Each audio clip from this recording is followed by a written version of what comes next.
반사가 되고 카메라가 자꾸 초점을 잡으면서 그 좀 끊겨가지고 일단 온라인 상에서 제가 좀 오프라인은 좀 자유로운데 온라인에서는 조금 제가 한계가 있는 것 같아요. 어쨌든 화면 공유를 하면서 오늘 첫 번째 신약으로 오신 예수님, 신약 스케치입니다. 주제는요, 신약 스케치. 신약 전체 27권을 함께 어떤 내용들인지 어떤 상황에서 쓰여졌는지에 대해서 간략하게 한번 보도록 하겠습니다. 제가 화면 공유를 먼저 하겠습니다. 네, 네, 잘 보이시죠? 네, 좋습니다. 네, 신약 속으로 오신 왕 예수. 이제 첫 번째 화요일부터 계속 왕 대신 누가 왕인가라고 하는 그 질문을 가지고 그 관점으로 우리가 성경을 읽는다고 그랬죠. 그래서 신약 속으로 진짜 왕 대신 예수님이 오셨다. 이제 이런 이야기인데 구약의 신약에 이야기 되어졌던 것은 무엇이냐면 음, 누가 왕이냐라고 하는 싸움이었죠. 이제 뭐 더 설명하지 않아도 될 것 같습니다. 그래서 진짜 왕 대신 예수 그리스도가 이 땅 가운데 오셨죠. 이제 그 역사부터 시작을 해서 어떻게 그 교회를 통해서 하나님의 나라가 이루어지는지에 대해서 같이 한번 보도록 하겠습니다.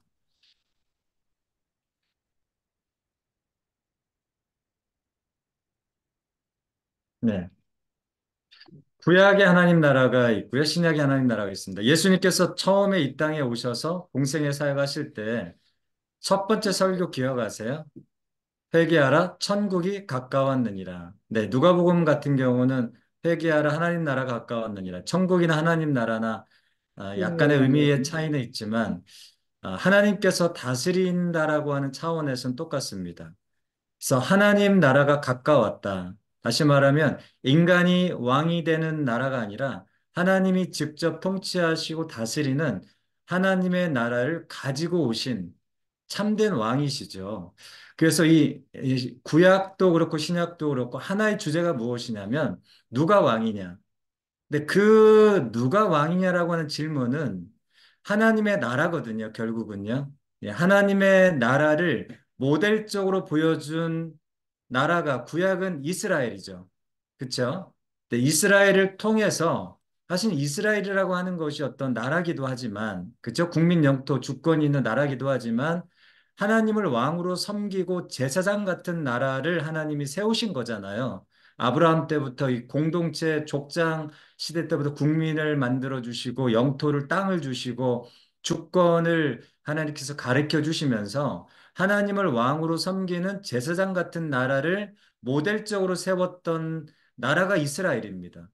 그러니까 구약의 하나님의 나라는 그 모델이 이스라엘이거든요. 그래서 그 모델적인 나라를 물리적으로 구현했던 짧은 시대였지만 다윗이었습니다. 그 상징성이 있거든요. 그래서 그 이스라엘의 모태 뿌리가 되는 그 지점이 야곱의 12아들입니다. 그렇죠? 여기서 10이라고 하는 숫자가 굉장히 중요한데요. 성경의 12라고 하는 숫자는 뭐 우리가 신약도 예수님의 제자가 12사도지 않습니까? 그러니까 구약에 12아들이 있다라고 하면 신약에도 12사도가 있는 거예요. 이게 왜 똑같은가라는 부분에 있어서 어떤 분은 이 10이라고 하는 숫자를 하나님의 통치의 숫자다. 네. 하나님의 다스림의 숫자다. 그래서 하나님이 왕이 되어서 실제적으로 다스리는 하나님의 나라, 그 통치의 숫자가 바로 열둘이라고 한다라고 이야기를 해요. 그 정도로 야곱의 12아들, 신약에서는 예수님의 12제자. 그렇게 해서 신약은 하나님의 나라를 구현한 공동체가 교회죠. 네. 이 교회라고 하는 것이 여러분 잘 아시는 것처럼 어떤 건물이 아니지 않습니까? 예수 그리스도를 주로 모시는 모든 사람들의 우주적인 몸, 이 총체가 교회라고 한다면 그 교회 자체가 하나님이 다스리는, 하나님을 왕으로 섬기는 나라가 되겠죠. 나라의 어떤 그 모델이 되겠죠. 이처럼 구약과 신약은 따로 떨어져 있는 것이 아니라 누가 왕이 될 것인가? 이 질문에 같이 맞닿아 있습니다. 그것을 구현한 것이 이스라엘이고 구약에서는 신약에서는 뭐죠? 교회라는 거죠. 그래서 이 구약의 이스라엘, 신약의 교회 똑같이 공통점은 무엇이냐면 하나님을 왕으로 섬기는 나라 내지는 공동체. 자, 이것이 바로 구약의 이스라엘, 신약의 교회였다. 이것을 성경의 아주 주요한 거대 담론 내지는 아주 중요한 관점이라고 말씀을 드렸습니다. 자, 그러면 이러한 큰 성경의 서사, 아주 그 큰 물줄기죠. 이야기, 내러티브의 어떤 큰 물줄기라고 한다면 이 두 가지, 구약의 이스라엘, 신약의 교회, 이거 물리적으로 이렇게 표현되고 구체화된 가시적인 하나님의 그 나라의 모델이겠죠. 자, 그러면 이러한 전제 위에서 신약의 27권이 어떻게 형성이 됐는가 그 목록을 몇몇이 한번 보겠습니다. 자, 보시면요. 신약 27권입니다. 자, 처음에 복음서가 나오죠. 여러분 그 신약 성경 처음에 펴시면 27권 중에서 4권의 역사서가 나옵니다. 그죠? 이 4권의 역사서는 여러분 잘 아는 것처럼 예수님에 대한 이야기를 서로 다른 관점 속에서 예수님을 표현한 거예요. 자, 마테마가 누가 요한이 있죠. 예수님의 행적을 그린 겁니다. 그래서 우리가 역사서로 분류할 수 있겠죠. 네, 그 너무 깊게 안 들어가고 전체적인 스케치를 하는 차원에서 가보도록 하겠습니다. 그 다음에 펼쳐지는 게 예수님이 십자가에서 돌아가시고 부활하시고 40일 동안 하나님 나라의 일을 말씀하시고 나서 승천하셨죠. 이 땅에 부재하고 나서 성령께서 다시 오시죠. 네, 성자의 시대가 가고 성령의 시대가 도래하죠. 이게 오순절 성령 강림 사건 아닙니까? 사도행전 2장. 이제 오후 시간에 두 번째 시간부터 사도행전 이제 천천히 살펴볼 텐데요. 성령의 시대가 사도행전에서부터 이제 시작이 되죠. 그러면서 이 사도행전은 무엇이냐? 그러니까 열두 사도, 그렇죠? 예수님의 열두 제자가 이제 예수님이 승천하시고 성령이 함께 더불어 임재하시면서 사도가 되죠. 열두 사도가 특히 그 사도 열두 사도 중에서도 베드로, 베드로를 중심으로 해서 예루살렘 교회가 형성이 되고 바울은 사실 열두 사도는 아니었죠. 열두 사도는 아니나 아, 똑같이 사도로서 우리가 인정을 합니다. 그래서 이방인 선교에 있어서는 사도 바울 이렇게 큰 양대 지도자가 있죠. 네, 이렇게 해서 사도행전이 크게 1장부터 12장까지는 베드로가 중심이 되는 예루살렘 교회가 중심이 되는 그런 유대 중심의 교회 그 선교였다면 바울이 9장에서 회개하고 회심하면서 이제 13장부터 그죠? 1차, 2차, 3차 바울의 선교 여행이 시작되는 그 13장부터 마지막 28장까지는 성령님과 함께 이방인 선교가 이제 시작이 되죠. 이때는 예루살렘 교회가 아니라 네, 안디옥 교회가 중심이 돼서 완전히 선교의 장소, 선교의 주체가 완전히 달라지죠. 대상도 달라지고. 그래서 이게 사도행전입니다. 성령님과 함께, 성령의 오순절 강림의 도래와 함께 교회가 어떻게 열두 사도와 함께 성령의 행적을 따라 복음의 역사가 어떻게 흘러가고 있는가를 보여주는 이 책이 사도행전입니다. 이것도 역시 역사서가 되겠죠. 그래서 사도행전과 더불어서 마테마가 누가 요한복음 이렇게 5권이 27권에 있어서 역사서로 분류할 수 있겠습니다. 그렇죠? 4권은 사복음서라고 하죠. 이 사복음서는 예수님의 행적 그리고 사도행전에 있어서는 성령님의 행적 이렇게 5가지의 책이 27권 중에 역사서가 되겠고요. 그 다음에 이제 사도 바울이 사도행전에 소속된 겁니다. 이 세 번째는 바울서신 13권이죠. 지금까지 5권을 했잖아요. 바울이 13권을 씁니다. 굉장히 많이 썼어요. 그러니까 신약의 27권 중에서 13권을 썼다라고 한다면 거의 절반을 쓴 거잖아요. 근데 이 바울이 언제 썼냐면 사도행전 그 1차, 2차, 3차 전도여행 하면서 그리고 4차 전도여행까지 사실은 4차 전도여행은 이제 없죠. 사도행전에. 28장까지가 3차 전도여행인데 사도 바울이 13권을 썼던 것은 사도행전의 13장부터 28장, 그리고 마지막 4차 전도행까지 전도 여행을 하면서 교회를 많이 개척할 거 아닙니까? 그렇죠? 뭐 갈라디아 교회, 데살로니가 교회, 고린도 교회 그 나중에 이제 두 번째 시간부터 계속 자세히 볼 건데요. 어쨌든 이렇게 교회를 많이 개척하면서 교회에 문제가 생기고 또 그 문제를 해결하기 위해서 편지로 지금처럼 뭐 전화나 내지는 대중교통이 발달해서 빠른 시간 안에 이동한다거나 그런 수단이 없었단 말이에요. 그런 상황에서 유일하게 소통할 수 있고 대답을 줄 수 있는 유일한 어떤 방법이 편지였다. 이 편지를 통해서 그 교회의 모든 문제와 현안에 대해서 말씀을 가지고 대안을 제시해 주었던 거죠. 이렇게 발생한 성경이 바울 서신입니다. 그래서 이게 13권이나 된다는 거죠. 자, 이거는 뭐냐면 바울의 편지입니다. 친편지죠. 자기가 친필로 쓴 편지만 바울 서신 13권이에요. 그래서 이거는 역사에 해당되는 것보다는 서신, 편지에 해당되는 이게 그 장르가 다른 거죠. 뭐 소설이 있고 시가 있고 논문이 있고 뭐 이 장르가 있는 것처럼 성경도 역사서가 있고 편지, 서신서가 있는 거죠. 13권의 서신서가 있고요. 그 다음에 이제 바울이 기록하지 않은 이 공동서신이라고 여러분 혹시 들어보실 수도 있는데 공동이라고 하는 것이 이제 1인 저자가 아니라 여럿이 이 편지를 기록했다라고 하는 차원에서 공동이라는 말을 씁니다. 공동서신, 공동으로 편지를 썼는데 8편지가 있다는 건데 자, 이 저자가 누구냐면요. 편지는 여덟 편인데 저자는 사실 야고보, 베드로, 요한, 유다 이렇게 네 명입니다. 자, 왜 그러냐면 야고보가 제일 먼저 썼어요. 이 8권의 공동 서신 중에서 이따 그 연대표를 쭉 볼 건데요. 보시면 야고보가 제일 먼저 썼습니다. 그리고 베드로 전서와 후서가 있죠. 그러니까 베드로가 두 개를 쓴 거예요.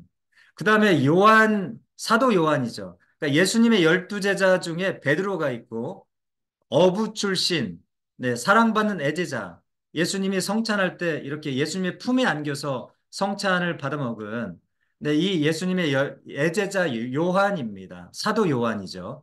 그래서 이 야고보는 예수님의 동생, 친동생입니다. 그리고 베드로 전서 후서, 요한 1, 2, 3서, 그리고 요한계시록까지. 그쵸? 네. 이렇게 썼던 사람이 요한이죠. 여기서는 요한 1, 2, 3서입니다.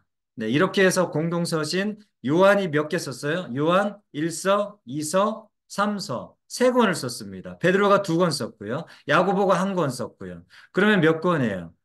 어, 7권이죠. 그쵸? 아닌가요?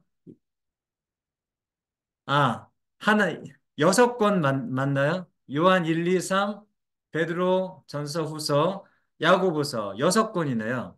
그 다음에 유다, 예수님의 동생입니다. 역시 예수님의 친동생이고요. 이단 문제 때문에 또 유다 짧게 썼죠. 한 장. 이렇게 해서 7권인데, 자, 여기서 빠진 게 있죠. 공동서신 8권 중에서 뭐가 빠졌어요? 히브리서가 빠졌습니다. 근데 히브리서는 왜 저자에 넣지 않았느냐? 히브리서는 작자 미상입니다. 누가 썼는지 모르겠어요. 근데 이제 추측하기로는 예수님의 기독론이 거기서 예수님이 완벽하신 완전하신 대제사장이라고 하는 그 강력한 말씀을 거기서 하고 있지 않습니까? 그래서 유대 배경을 가진 저자가 썼을 것이다라고 추측을 할 뿐이지 누가 썼다라고 하는 것은 특정할 수 없는 거죠. 그래서 이렇게 저자가 4명인데 히브리서까지 포함해서 8권의 공동 서신이 있겠습니다. 자, 이것도 이제 편지 형식이죠. 역시 편지 형식입니다. 그래서 대부분의 신약 27권 중에서 서신, 편지의 형식이 그 당시의 소통의 방식이죠. 뭐 지금 21세기에 성경을 쓴다라고 한다면 이 편지 형식은 없었을 겁니다. 그쵸? 누가 요새 편지 안 쓰잖아요. 친필로. 근데 그 당시 이제 AD 63년, 50년부터 70년 어간에 썼기 때문에 그 당시에 이제 그 유일한 소통의 방식이 편지 형식이었다. 그래서 대부분의 바울 서신의 13권과 공동 서신 8권을 합하면 22권의 편지 형식이 신약의 전반을 다 이루어요. 네. 그리고 나서 마지막으로 이제 보시면 계시록 여러분 제일 마지막 책이죠. 계시록입니다. 역시 누가 썼냐면요. 아까 그 공동서신 8권 중에서 사도 요한, 어부 출신, 예수님의 제자죠. 예수님의 사도 요한이 반모섬에서 홀로 유배되어 가지고 앞으로 하나님께서 펼쳐질 미래의 역사 그리고 아시아에 핍박받는 7교회를 향해서 사도 요한이 썼던 건데 이 형식은 단순히 편지 형식도 있지만 계시록, 묵시록의 성격을 가지고 있죠. 여러분 잘 아시는 것처럼 그 편지와 예언서의 성격을 같이 담고 있습니다. 이렇게 해서 이제 우리가 공동 신약의 27권이 뼈대가 형성이 된다. 그림만 그리시면 될 것 같습니다. 자, 이렇게 27권이 형성이 돼 있고요. 음, 제가 45분까지 하고 쉬겠습니다. 그러니까 어제 그렇게 하니까 좀 좋더라고요. 그래서 첫 번째 시간은 신약의 스케치만 하는 겁니다. 자, 두 번째는 뭐냐면 이것을 책별로 한번 보기 좋게 분류해 보자. 네, 첫 번째 역사서가 있겠죠. 자, 이 역사서는 아까 말씀드린 대로 마테, 마가, 누가, 요한, 예수님의 행적을 기록한 거고요. 30년의 인생보다도 사실은 사생의 기간이 30년인데 시간으로 따지면 사생의 30년이 더 많죠. 근데 대부분의 마태, 마가, 누가, 요한복음은 공생의 3년의 기간에 치중되어져 있습니다. 그 중에서도 가장 많은 할애를 지면을 차지한 것이 십자가와 부활 이 두 가지 사건을 최고 많이 똑같습니다. 마태, 마가, 누가, 요한이 가장 많은 지면을 할애한 이야기는 뭐냐면 십자가와 부활의 사건을 중점적으로 다루고 있습니다. 그게 결론이죠. 자, 그래서 우리가 한번 생각을 해보면 또 한 가지가 이제 그 바울 서신 13권이죠. 자, 이거는 여러분 뭐 계속 반복할 거니까 로마서, 고린도전후서, 갈라디아서, 에베소서, 빌립보서, 골로새서, 데살로니가 전후서, 디모데 전후서, 디도서, 빌레몬서 이렇게 13권입니다. 지금 안 해오셔도 돼요. 한 번 더 보겠습니다. 자, 이렇게 13권이고요. 그 다음에 공동서신 마지막 이제 8권이죠. 아까 쭉 보았지만 히브리서가 아까 작자 미상이고 나머지는 다 저자가 정확합니다. 그래서 이렇게 8권이 되겠습니다. 이렇게 총 세 분류로 신약을 분류할 수 있겠다. 역사서, 바울서신, 바울이 쓰지 않은 공동으로 쓴 8권. 이렇게 대부분 몸통을 보시면 서신서가 대부분을 이루고 있습니다. 그렇죠? 네. 여기에 이제 하나가 추가될 게 뭐냐면 마지막에 요한계시록 예언서, 유일한 예언서입니다. 네, 이렇게 보기 좋게 구분할 수 있겠고요. 자, 그러면 이제 마지막으로 오늘 이제 신약의 스케치, 시간, 그럼 언제 이 신약의 27권이 대략의 어떤 상황 속에서 그리고 어떤 시간의 단위 속에서 이 27권이 생성됐느냐, 이것을 우리가 한눈에 봐야 될 것 같아요. 자, 이것이 바로 이 부분입니다. 자, 여러분 그 펜을 꺼내시고 제가 천천히 한 20분 정도를 설명해 드릴 테니까 이거를 한번 정확하게 그리려고 하지 마시고, 이거를 펜으로 한번 써보시면서 저의 설명을 같이 들어보시면 훨씬 더 신약의 전체 27권을 그림으로 그려볼 수 있습니다. 그래서 저는 이거를 한 수십 번을 그려봤어요. 개인적으로. 그 강의를 준비하고 제가 공부하면서 이 수십 번을 그려봤는데 제 머릿속에 이 그림이 다 있습니다. 지금 저는 안 보고도 이 그림을 그려낼 수 있어요. 근데 여러분 이 그림을 한 번이라도 그림을 그리는 것과 그림을 그리지 않고 듣는 거는 굉장히 좀 달라요. 그래서 제가 추천하기로는 여러분이 한번 노트를 그냥 뭐 아무런 종이에다가 연습 삼아서 연대기를 다 쓸 필요는 없습니다. 굵직굵직하게 30년, 70년, 100년 뭐 이런 식으로 굵직굵직하게 크게만 쓰셔도 될 것 같아요. 자, 그러면 제가 한번 이 신약의 27권이 어떤 시대 속에서 되어졌는지를 한번 천천히 설명해 볼게요. 자, 천천히 갑니다.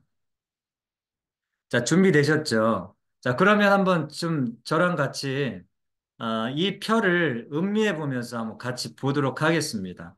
자, 신약은 AD 1년에 예수님께서 오셨죠. 그렇죠? 그래서 BC와 AD가 그 정확하게 나눠지잖아요. 이 역사의 구분 기준점입니다. BC 그 예수님이 오기 전에는 BC 주전의 역사고 주님이 오시기 전의 역사, 주전의 역사. BC before Christ죠. 자, 주전의 역사는 이제 그 400년의 침묵기가 있죠. 말라기, 이제 화요일 날 첫 번째 시간에 제가 말라기 주전, BC, 주님이 오시기 전에 400년 전후였죠. 그쵸? 기억나시죠? 자, 400년 전후에서 400년의 침묵기가 끝나고, 그러니까 400년 동안은 아무도 하나님이 안 보냈어요. 자, 그래서 AD 1년 때쯤에 내지는 여기 혹은 BC 4년이라고 하잖아요. 이게 추측이 학자들이 좀 분분합니다. 예수님이 언제 오셨냐?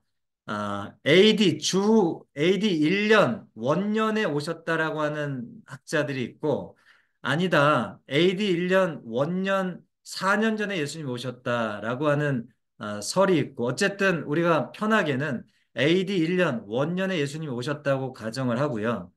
자, 그래서 아, 이 AD는 뭐냐면 아노 도미네죠. 아노 도미네. 아노 도미네. 그래서 예수님이 이제 오신 그 원년의 역사를 이야기하는 겁니다. 자, 이 역사의 세기의 분기점이 됐죠. 예수님이 1세기에 오셔서 탄생. 자, 첫 번째 왼쪽 첼 왼쪽 그 상단을 보시면 탄생이죠. 예수님의 역사, 예수님의 중심 역사 기간이 여러분 굉장히 짧아요. 33년입니다. 그러니까 30년은 거기서 보면 예수 중심 역사 기간이 33년인데 자, 이게 이 중심 예수님의 역사 기간이 사생애와 공생애로 나누어집니다. 사생애라고 하는 것은 사적인 뭐 프라이빗 할 때 그 사자죠. 개인적인 역사죠. 그러니까 공적인 어떤 사역을 사명을 감당하지 않은 30년 동안 목수로서의 삶이에요. 이게 사생애죠. 그러니까 두 번째는 이제 30년부터 마지막 돌아가시기 전까지 3년, 갈릴리를 중심으로 해서 예루살렘 십자가 골고다 언덕까지 그게 이제 3년의 기간 공생애입니다. 공공할 때, 네, 공적, 뭐 공공기관, 그 공생애입니다. 그러니까 개인적인 어떤 생애가 아니라 공인으로서 하나님의 사명을 가진 메시아 왕, 네, 선지자로서의 생애를 3년 동안 사셨죠.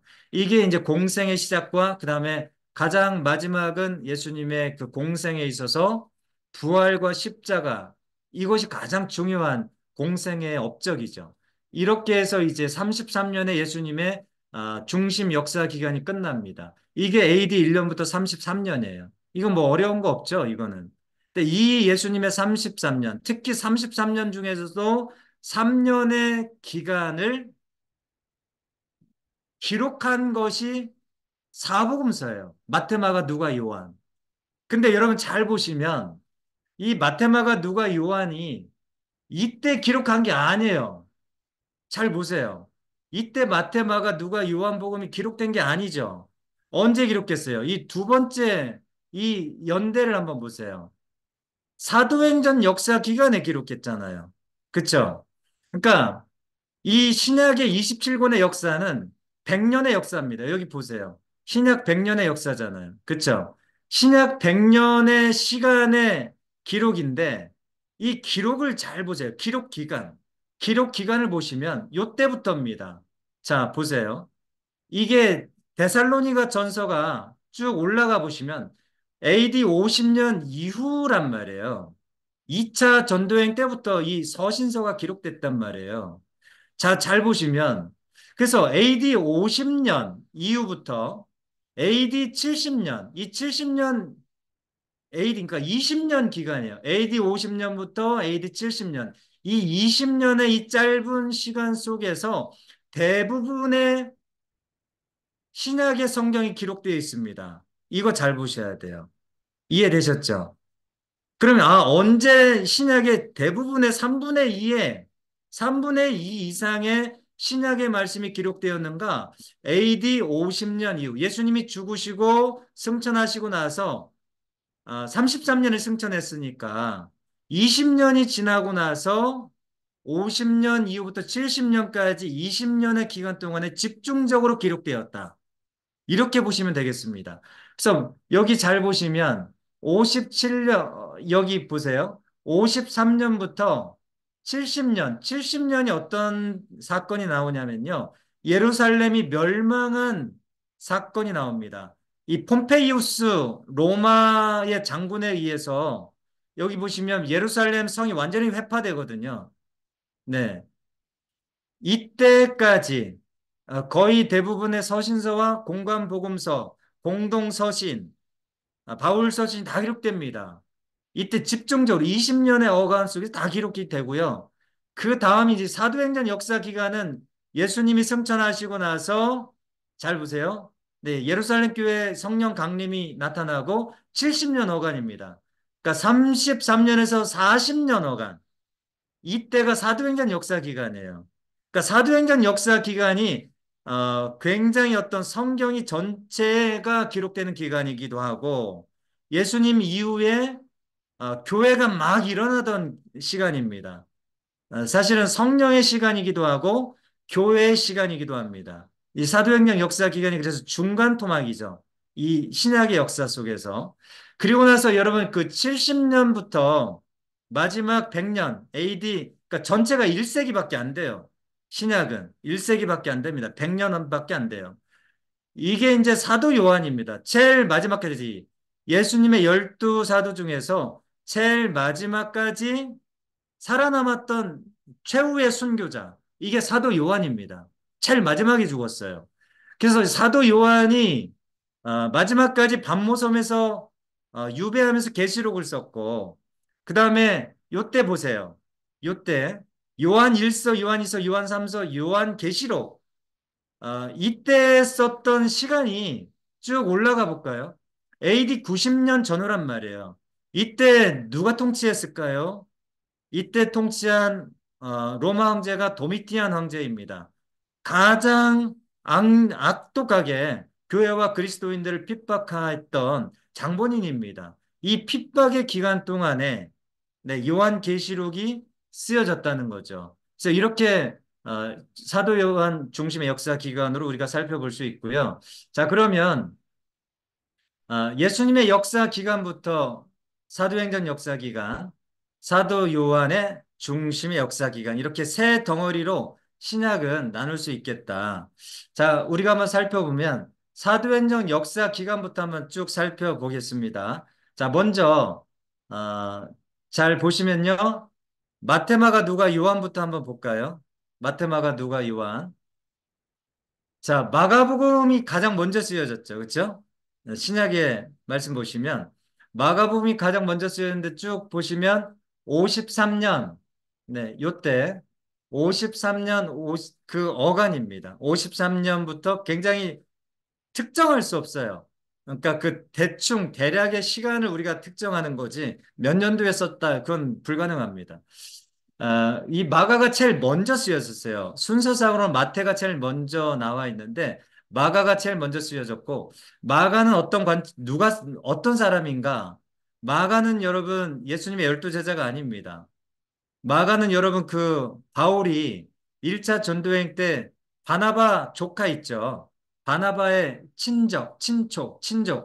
나중에 바나바와 바울이 싸우잖아요. 그 사람이 마가예요. 바울의 생질, 조카입니다. 그래서 이 마가가 중간에 너무 힘드니까 전도여행이 도중에 그만뒀어요.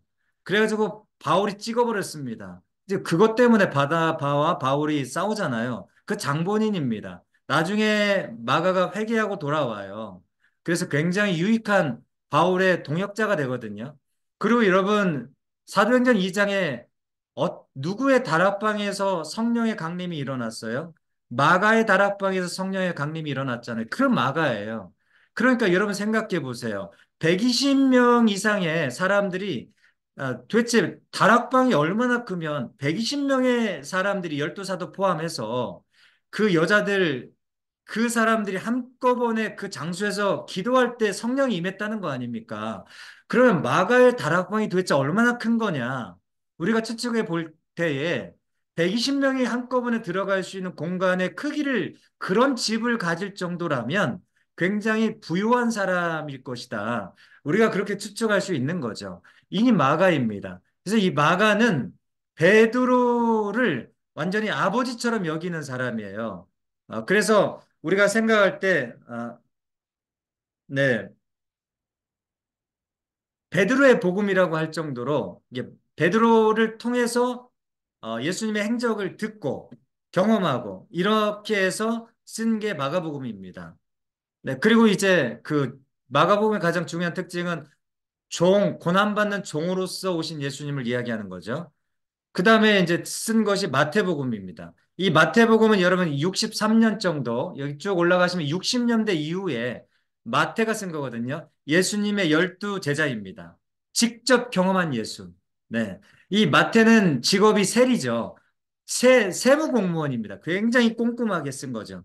그래서 여러분, 이 마태는 왕으로서 유대인의 참된 왕, 이 세상의 진짜 왕으로서 오신 예수님이다. 그래서 족보가 나오죠.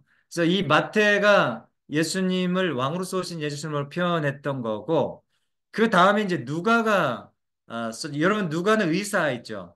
그래서 예수님의 열두 제자가 아닙니다. 신분이 의사이면서, 그리고 이방인에게 복음을 전하기, 예수님을 전하기 위해서 썼던 것인데, 그래서 이 누가가 굉장히 그 사도행전까지 썼어요. 두 가지를 썼죠. 역사서를. 누가복음과 사도행전 이 두 가지를 같이 썼습니다. 그래서 이 누가는 인자로서의 예수님에 대해서 썼고요. 그래서 여성에 대한 이야기가 굉장히 많이 나오고 그 소외된 그 가난한 사람들, 네, 이런 사람들에 대한 굉장한 연민과 관심을 드러내고 있습니다. 근데 요한복음 쫙 보시면 여기 그 AD 90년 이후에 썼죠. 핍박받을 때 썼어요. 이게 굉장히 중요합니다. 그래서 이거는 공관복음이라고 하고요. 요한복음까지 하면 이제 사복음서라고 합니다. 분류를 그렇게 합니다. 그래서 이 요한복음은 마테마가 누가 복음과 거의 싱크로율이 없어요. 90%가 다릅니다. 이 마테바가 누가 요한복음에 없는 예수님의 이야기를 요한이 썼어요. 그래서 이 요한도 사도 예수님의 직접적인 제자죠. 자기가 경험한 예수를 쓴 겁니다. 근데 이제 그 관점은 말씀 대신 예수 그리스도, 로고스, 네, 그런 관점에서 요한복음을 썼고요. 이렇게 해서 예수님의 중심 역사 기간이 이때 60년대부터 90년대까지 이렇게 썼다고 생각할 수 있고요. 그 다음에 이제 보여지는 게 이렇게 하면 이제 그 복음서와 예수님의 사복음서와 사도행전이 끝나는 거죠. 그렇죠? 네. 그리고 나서 이제 보시면 바울서신 13권이 나오죠. 바울서신 13권. 이 바울서신 13권을 한번 보겠습니다. 네, 이거는 이제 자세히 제가 사도행전 하면서 볼 텐데요. 여기서 간략하게 넘어갈게요. 자, 1차 전도행 때는 쓰여졌어요? 안 쓰여졌어요? 안 쓰여졌죠. 네, 예루살렘 교회는 사도행전 28장 중에서 1장부터 12장까지입니다. 1장부터 12장까지 베드로 중심이죠. 유대와 예루살렘 중심입니다. 네. 자, 그래서 1차, 2차, 3차 전쟁 이제 바울 중심이죠. 바울이 사도행전 13장부터 아시아, 유럽으로 막 전도행 하거든요. 전도행 하면서 지역들을 거칠 거 아닙니까? 그래서 2차 전도행 때부터 이제 그 서신서가 쓰여집니다. 제일 먼저 쓰여진 게 데살로니가 전서예요. 이 데살로니가 전서는 데살로니가 교회를 개척하고 나서 고린도 교회에 있을 때, 고린도 교회에서 사역하고 있을 때 데살로니가 전서를 쓰는데 주제는 무엇이냐면 재림에 대한 이야기입니다. 이 데살로니가 전후서는 재림 문제 때문에 그 데살로니가 교회에 문제가 생겼어요. 그래서 고린도에서 데살로니가 교회에게 재림에 대한 문제를 잡아주기 위해서 데살로니가 전후서를 썼던 거고요. 그 다음에 갈라디아서는 왜 썼느냐? 2차 전도행 때 썼거든요, 역시. 갈라디아서는 왜 썼느냐면, 갈라디아 교회를 1차 전도행 때 개척합니다. 이 갈라디아 교회에 무엇이 문제가 생겼냐면, 저를 따라서 해보실래요? 다른 복음. 네, 다른 복음. 갈라디아서는 갈라디아 교회에 무슨 문제냐? 아까 데살로니가 전서는 재림 문제.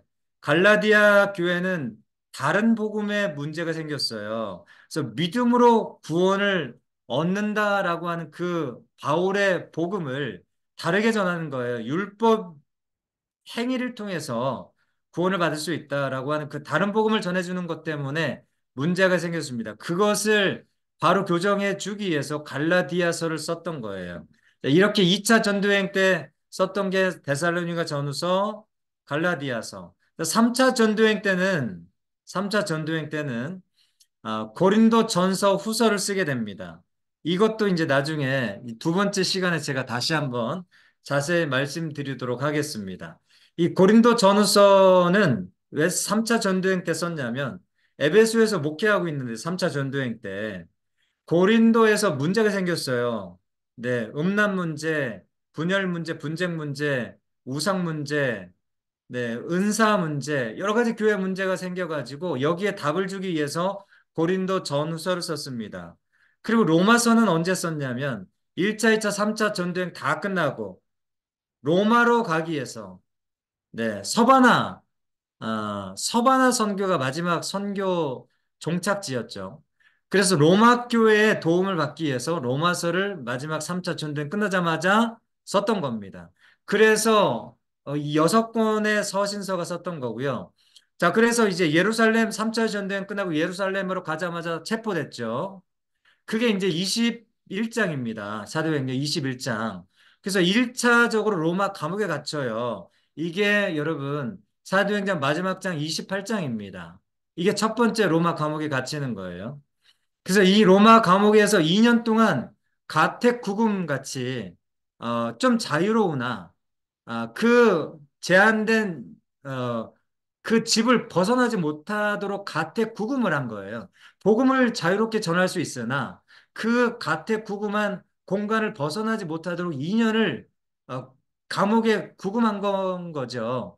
그래서 이때 옥중서신이 쓴 게 골로새서, 빌레몬서, 에베소서, 빌립보서 이게 옥중서신 네 가지 옥중서신이라고 하는 겁니다. 이게 사도행전 28장 가택국음 2년 동안에 쓰여졌던 네 가지 옥중서신입니다. 이렇게 하면 몇 개가 쓰여진 거죠? 10개의 서신서가 써졌죠. 그렇죠? 자, 그러면 바울이 2년이 옥중 끝나고 나서 옥살이 끝나고 나서 자유의 몸이 됐어요. 근데 이제 죽을 날이 얼마 안 남았어. 그게 이제 마지막 4차 전도행 아닙니까? 여기 잘 보시면 4차 전도행, 마지막 전도행이에요. 이거는 성경에 없어요. 3차 전도행 로마 감옥까지 마태복음 아니 사도행전 28장까지 있지. 그 이유는 사도행전 29장은 없단 말이에요. 그러면 이게 4차 전도행이에요. 이 마지막까지 복음을 전하는데 이때 썼던 편지가 누구한테 썼냐면 목회자에게 썼던 거예요. 누구? 두 사람. 우리가 이번 주까지 봤던 디모데예요. 디모데. 디모데가 에베소 교회 담임 목사하고 있었거든요.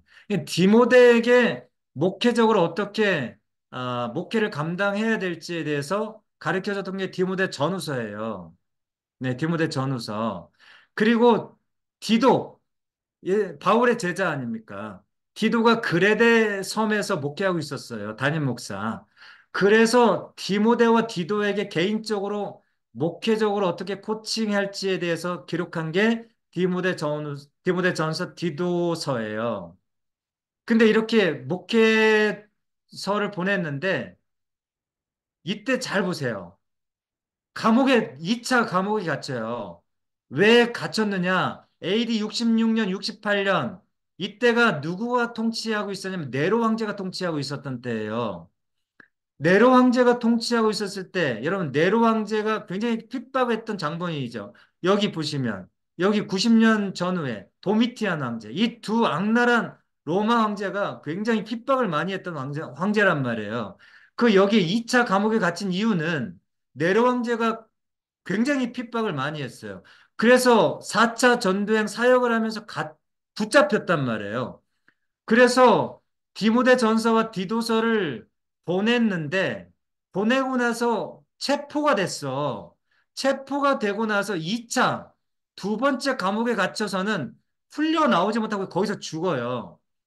그래서 이 감옥에서 보낸 게 디모데 후서예요. 지금 저랑 5주 함께 강의 속에서 나눴던 이게 마지막 서신입니다. 이렇게 해서 이 13권의 바울의 서신이 완성되는 거예요. 그래서 이 감옥에서 죽습니다.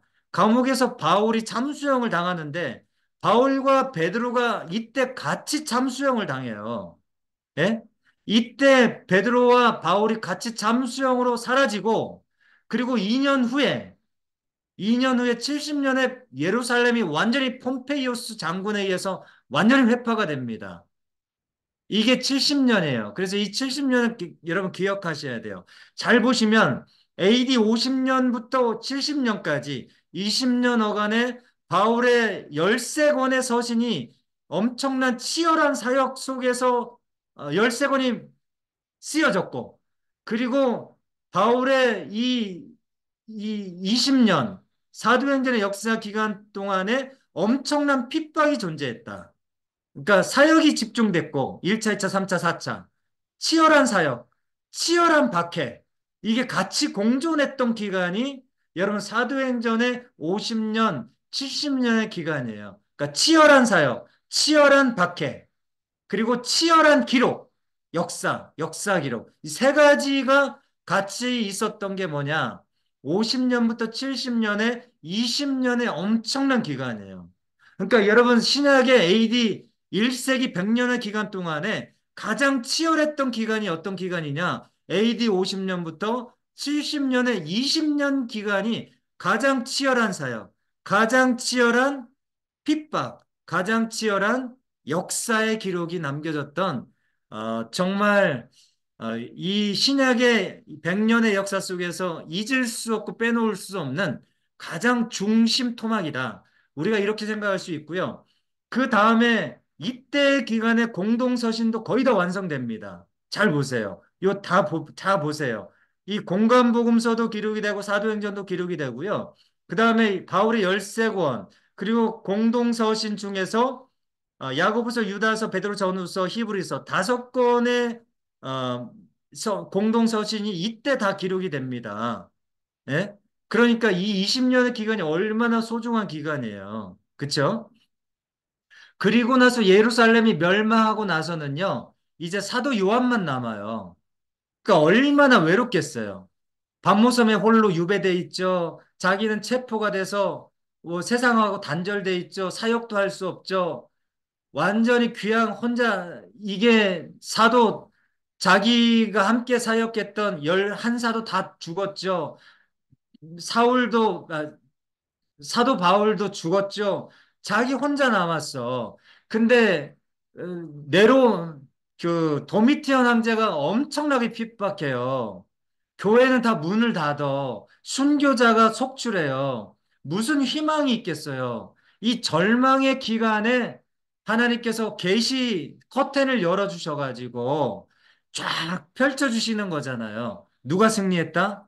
교회가 승리했다. 말도 안 되는 이 하나님의 약속의 말씀을 사도 요한에게만 보여주신 거잖아요. 이것을 자기가 기록할 때 얼마나 없던 그 흥분과 그 다음에 승리와 이 찬양과 하나님을 정말 예배하는 그 엄청난 그 임재 속에서 이 요한계시록을 기록했겠습니까? 그러니까 이 요한계시록은 그냥 공포와 두려움을 주는 그 세대주의자들이 정말 저는 그렇게 하지 않았으면 좋겠어요. 뭐 베리칩이다, 666이다 그런 쓸데없는 소리 해가지고 계시록을 마치 정말 어떤 그 위협과 공포와 두려움 가운데 뭐 말 안 들으면 정말 다 죽는 것처럼 이렇게 정말 사람들을 가스라이팅하는 이런 책이 아니란 말이죠. 정말 그 절망 속에서 찌들었던 형장의 이슬로 다 죽고 교회가 정말 쓰러져가는 그 상황 속에서 얼마나 희망과 소망과 정말 마지막에 그 엄청난 비전을 붙잡고 그 고통과 절망 속에서 다시 격려하고 일어날 것에 대해서 정말 이렇게 소망을 불어넣는 책이거든요, 이게. 근데 지금 완전히 그거를 거꾸로 뒤집어 가지고 사람들을 정말 묶어버리고 가스라이팅하고 정말 집팔아라 뭐 정말 지금 제가 그 세대주의자들의 설교를 정말 너무 많이 들었는데 요한계시록을 어, 이런 가짜 복음으로 말이죠. 이렇게 비본질적인 것들을 본질의 복음으로 바꾸어 버리는 정말 그것에 화가 납니다. 그래서 저는 이 요한계시록의 말씀이 신약의 제일 마지막에 단추로 끼어져 있다는 것이 이런 하나님이 정말 다시 이 절망의 이 세상을 지금 여러분 이 세상을 보면 소망이 안 생기잖아요. 근데 이 하나님이 통치하시는 정말 새 예루살렘 성을 가지고 신천지, 새로운 하늘과 새로운 땅을 가지고 이 땅에 진짜 참된 왕이신 그 주님께서 새로운 삶을, 새로운 라이프 스타일을, 영원한 죽음도 없는 그런 새로운 하나님의 나라를 가지고 이 땅에 실현시키러 오시겠다. 그런 약속이잖아요. 그래서 진짜 왕 되신 하나님이 우리와 함께 영원히 왕노릇하기 위해서 그런 그 완벽한 나라를 우리 가운데 주시기 위해서 선물로 올 것이다 반드시 그 약속을 하는 것이 계시록인데 그러니까 이게 지금 누가 왕이냐라고 하는 그 구약의 그 질문이 마지막으로 이게 그 비전으로 성취되는 게 계시록인데 그런 게 진짜 본질인데 그냥 막 겁주고 이런 것이 정말 이게 어떤 그 뭐랄까 본질적인 계시록의 핵심인 것처럼 오도하는 거에 대해서 화가 납니다. 그래서 이것이 이제 계시록 마지막에 이제 그 말씀이고요. 그래서 신약이 이렇게 27권이 완성됩니다.